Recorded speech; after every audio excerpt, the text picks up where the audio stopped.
Row crops and cattle ended higher on Tuesday. Jeff Hoogendoorn with Professional Ag Marketing joining us. And after some two-sided trade, row crops did end to the plus side, Jeff. And the soybean market, got pushed by products. But, can we take out 14, I guess, is the big question. Yeah, I think it's in the cards. We obviously have some stuff going on from the South American weather standpoint. The midday forecast did get a little warmer here again today. And time matters here in my mind. The early as we are in that growing season, the longer we kind of stretch this thing out, I think the more the soybeans can kind of auger themselves higher. Plus, you got to respect the U.S. Supply and demand balance sheet. That remains pretty tight here. And don't see that storyline changing. Yeah.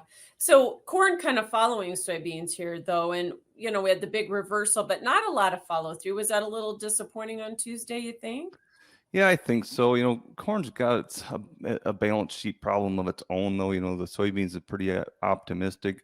Corn, they bumped the yield there last week, Thursday, on the WASDE report, the monthly report. And in my mind, the market never really reacted to that. And I think the reasons are what's happening in Brazil and the soybean market. But I think once in a while, we're just going to see a little extra sell pressure on the corn, I believe, just because, man, what an unusual change to start increasing that yield this late in the season. And that market, I think, has a little bit of weight on its shoulders from that, Michelle. Cattle market, let's talk about that one. Of course, we did see a sharply higher day. How much of that was tied to the CPI data coming in better than expected, and then the rally that we got as a result of that in the stock market? I think like 100% of it. Nothing's 100% in this business, as you well know, but it really opened my eyes a bit today again, is that cattle market is really dependent on the economic situation. So maybe it's a combination of the outside markets reacting very positive, but also the cattle market being very concerned about the economic situation.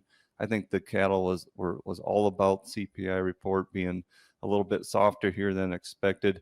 And I'm a little disappointed in its close. Unfortunately, it didn't close on its highs like much of the outside markets did. Thanks so much, Jeff. Jeff Hoogendoorn with Professional Ag Marketing, and we'll have more Ag Day coming up.